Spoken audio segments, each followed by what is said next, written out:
Bola Tinubu arriving at the council chamber for this emergency meeting.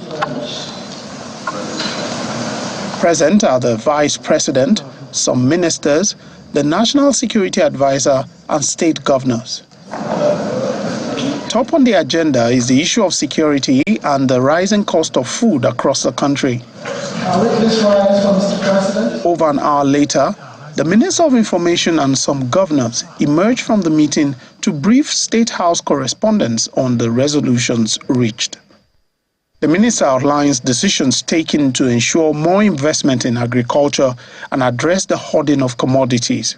At this point that the nation requires food to be brought out to the people so that we can control prices and put food on the table of most Nigerians, other commodity traders are busy hoarding these commodities so that Nigerians will suffer or they will make more money as a result. So the governors and Mr. President have taken this decision that security agencies will cooperate or collaborate with the state governors to ensure that this ends. A decision has also been taken that in the interest of our country, there will be no need for food importation at this point. What we are seeing now is just a temporary difficulty that will soon go away. Therefore, the solution to it is by continuous investment in agriculture so that food can be made available to all Nigerians. The meeting also agreed that there has been an improvement in the security situation in the country. However, they also agree more needs to be done. We have seen significant improvement. In Borno, for example, areas where farmers have not been able to cultivate as a result of security, those farmers have now returned to their farms. It is also the same thing in Jigawa and many parts of the country. Mr. President and the state governors have also discussed the possibility of improving the numeric strength of forest rangers, to train them so that they can keep our forest and our borders very safe. Now, there is also a discussion around the issue of state police. The federal government and the state governments are mulling the possibility of setting up state police. The president and governors also agreed to address the issue of youth unemployment in the country. Mr. President has also called on the state governors to join hands with the federal government to provide more for our people, especially the teeming youth population. There is going to be a joint program between the state governments and the federal government to ensure that our teeming youth population is gainfully employed so that we reduce to the barest minimum the issue of unemployment in the country. The meeting is expected to hold more frequently to resolve the issues as well as ensure improved coordination of responses to national interventions. From the Presidential Villa, Lanre Lasisi, Channels Television News. So that's what we're starting off with here today on the program. Mr. Monday Ubani joins us next. He's the former second vice president of the NBA and former chair, Speedel. Good morning and thank you for joining us on the program today. This right here is something that you've written about a number of times and spoken about as well. This question of having multi-level policing. But let's have a look at some of these images that we're going to show you now, because almost all the states, in fact, all the states, upon checks, they all have one form of security outfit or the other. So, okay, yeah. So, Mr. Bani, give us your impression about this, because yesterday they had this conversation in terms of forest rangers, multi-level policing and things like that. So, today we also have seen some fears about some people who think, in fact, one headline said they want to kill Nigeria, bury Nigeria finally. Another said it will be dangerous. Give us your perspective. Yeah, thank you very much, Kimberly. My position has always been that we have used over-centralized police system all these years, and we have not been able to get requisite results that actually give us impression that we are properly being policed. And the idea has been, look, why don't we have state police allowing various states that are actually willing to fund the policing system now, to have their own policing system. It's a constitutional issue. We have to really tinker with the Constitution. And all along, there has been this disagreement that we cannot, coming from the federal government most times opposing the idea of state policing. Now that the government of President Tinubu and the state governors have actually agreed, to me, it's clearly a welcome development. Is something that will make us, to really try other method of policing system to see the kind of result we should be able to get. Now, the fears of Nigerians, and those fears are real, is that, look, if you allow state police, there are some governors that may likely abuse the state policing system. That has been the fear. And my answer to that is that we must try as much as possible to make the law to be very robust.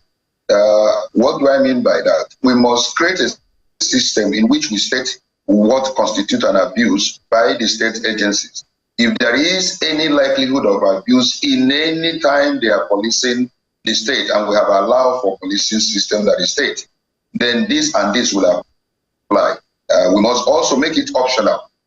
That is very important. We must make it optional, because any state that wants to run a state policing system must have the necessary requisite funding, must make sure we have the requisite number of police, and make sure that all the things that they require in terms of welfare and kitting and all the instruments we use in order to ensure effective policing system in the various states will be made available. So it's going to be optional. It's not going to be a one-size-fits-all system. No, it's only state that is willing and have already undertaken to make sure that all the necessary things that will make state policing to be effective is in place. That state will be given the opportunity to run a state policing system and others. So to me, this shows sensitiveness on the part of this government, that they are listening, and they are listening. Well, and it's not a guru yet, Mr. Ubani. Yeah. Because these are politicians, don't forget. What if they're just dropping a kite or flying a kite, or just say, give them a little something to just chew on, and then we could debate on this forever in the National Assembly. But let me ask you this. No. Yeah, just hold on a minute. Yes. What about for those who may argue that not all states can fund it? What do we do? Yes, that's what I'm saying. It should be optional. Optional. It's not going to be one size fits all. Yes, optional. So if a state, undertakes, look, we want to have a state police, then there is minimum requirement for you to have a state police. All these things must be well spelled out in the Constitution. It's a constitutional issue. It is a constitutional issue. So it's not all size fits all. So it must be a state that is willing and say, look, I have the capacity. I have the requisite number of policemen that I can recruit in order to run my state police and all that. So if that is not there, then the law must also make provision for issue of abuse. In case there is any tendency, any threat of abuse, this and this will apply. So the safeguards must be very robust. That's what I'm saying. That it's not something we rush and just, all the stakeholders must come in and debate the issue. The Senate has constituted the amendment committee of our Constitution, and this is the time for this matter to be brought before the new committee in order to be set up in order to amend our Constitution, because they have to amend the Constitution in the first place. And so it is the right time, and I'm happy that the governors have now agreed, and I'm happy that the federal government itself has also agreed. But we must be careful in getting experts to look at the law. What will make states now to create a state police? Those conditions must be spelled out. It must be optional. You must have the capacity. Then the inbuilt mechanism to avoid an issue of abuse must also be taken care of, even in the law itself. That is my take. It is something that is very... Mr. Ubani, yes. I want you to talk to you on that particular point, because really, because of that situation, capacity of states to be able to handle this, some other people have proposed regional policing, where it is the states in the region that have a police force and are able to pool resources together and ensure accountability among states. Do you think that's a better option than each individual state having a state police? The problem is that we're not running a regional government present. What we're running is state, a federal structure in which we have federating units in states. And so I don't want a situation where regions will begin to, pose some level of complexities and problem in terms of funding. Oh, this state will bring, another state will not bring the money. I rather want a state, that says, look, we have the capacity, we have the funding capacity. We can also have the requisite number of instruments or tools, for the Nigerian police. For the police we want to set up. So let it be that the state will take that decision. Mr. Ubani, as long as an adjustment is being made, can there be room for this idea? Because you have stated there, we have many states in Nigeria that are not able to pay civil servants on time or at all. And we have a situation where many states are grappling with IGR, and then there's insecurity in a lot of these states. Wouldn't it be an idea to add to this conversation? As long as we're adjusting, why not come up with the idea? And we're already seeing that, really, in the Southwest. Amotekun can be described as some sort of regional security apparatus. Does it have to be each individual state? And with the capacity problem, do you think that will truncate the process of localizing policing in the country? It's an option, right? But I'm saying, look, there may be some technical issues that might pose a problem in the issue of running a regional government. One is that some states will want to have extreme control over that particular regional police. If you have a governor that is overbearing, he will want to be the one to do the entire funding and probably have overbearing influence over that regional. That already is posing a technical issue. Then we may have issue of funding jointly.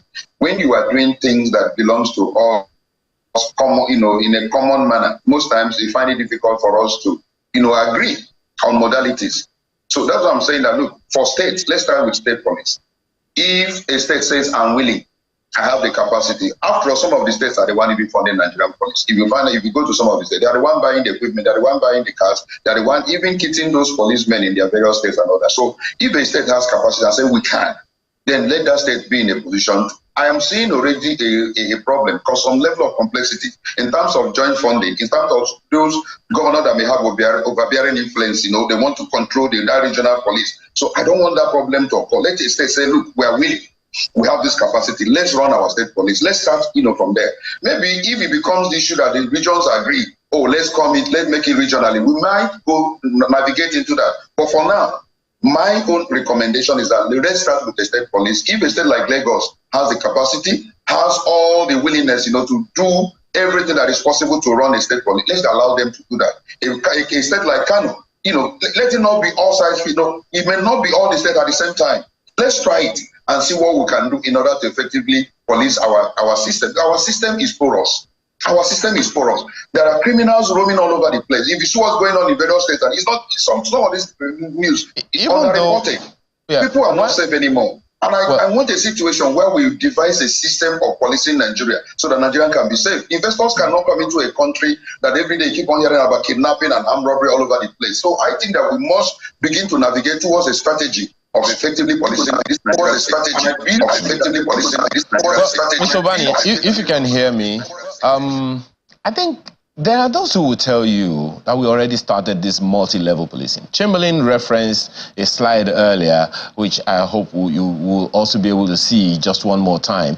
You have also talked about Kano, we have in Hisba, and a number of other states. Lagos State, for instance, has all kinds of policing systems. They have a police system for traffic, they have a police system for the neighborhood watch, and all of that. Almost every state. So shouldn't we begin by even assessing the performance of those multi-level policing systems that we've had over time? How effective have they been? Look at the list. Every state in the country has one kind of policing system or the other. If we have not been able to do anything significant, as much as, even as little as arrests, Mr. Ubani, arrest and prosecute from all of the ones that are existing, what's to say that whatever else we'll come up with will make any difference? That is a very intelligent question.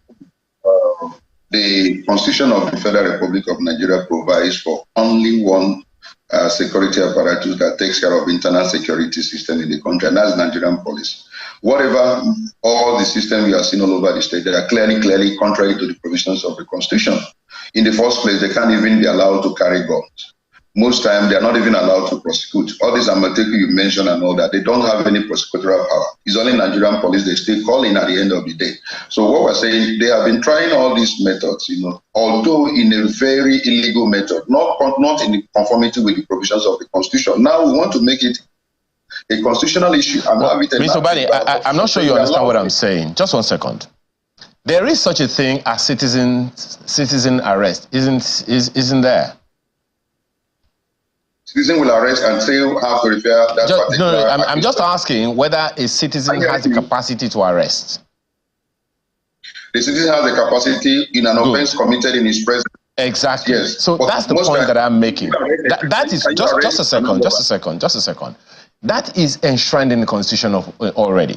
So if a group of people in a community decide to put together themselves and say, we're going to watch over our own community because of the threats that we are having, that, from what you have just said now and confirmed now, is constitutionally guaranteed. If they decide to sew a uniform for themselves and say, this is a community thing, it's not any government thing, it is our own policing system, a group of citizens coming together, is that against the law? They are not prosecuting, they are only arresting and handing this fellow over to the police for prosecution. Yes, but the kind of people we will arrest are those who are not carrying arms. Maybe somebody who wants to break a house and he doesn't have any instrument. If you confront somebody who has all the instrument, lethal instrument to destroy you, you will be afraid to arrest that person. So the point that I'm making, I get that, Mr. Ubani. So the point that I'm making is, isn't there a need for an assessment of the various interventions of the states? Let's even say it's base level citizen engagement. Isn't there a need to assess that to see whether or not each of these states have what it takes to have a state police, from the argument that you are making that it shouldn't be a one-size-fits-all? I'm not against your assessment. I'm only saying that let's give legitimacy to those units you are already creating that have no legitimacy in law. It's only the Nigerian police under the Constitution that has the power to internally police Nigeria today as I speak to you. Any other one that the states have created is really at variance with the provisions of the Constitution. We are now saying, can we give legitimacy to the states and that has capacity? It's very important that you define that has capacity and say, we are willing to do this. We are willing to undertake this particular process of policing our state because we have the capacity. Let that state be allowed to now give legitimacy to those units and give them arms and prosecute also in the process. You don't need to bring in Nigerian police anymore. You will have the right to arrest, you have the right to investigate, you also have the right of prosecuting in court and ensuring that your state is safe. We are saying, take into cognizance the fact that it has no legitimacy all this while. We want now to make it a constitutional issue. The state that has capacity should be able to do this. That is my argument. All along, we have been running all those units that have no constitutional backing. Now we want to now constitutionalize it and make sure that those states that have that capacity should be able to do this. Carry gun, arrest, prosecute them. At the end of the day, we'll see the level of policing system we probably attain as a nation. Well, since it's still at the stage of mulling by the federal government and the state governments, what are the challenges you see? Because as Kayla mentioned, some states, for instance, are not able to pay salaries. Funding is a problem. What are the other challenges that you see that has to be discussed and factored in? Yeah, I agree with you that some states, may not be willing to engage at this particular level now. Let's see other states that are...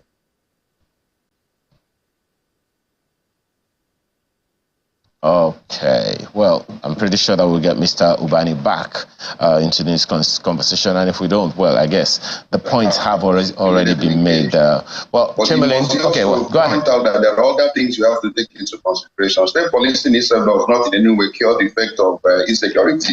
You must employ technology. It's very important. My problem with our policing system is that it accident, because I didn't have the opportunity to complete my sentence. Yeah, but I think we actually heard, I thought that was what we heard, but yes, indeed, we have to anchor at this point. Mr. Monday Ubani, former second vice president of the NBA and former chair, Speedel. Thank you for your time today.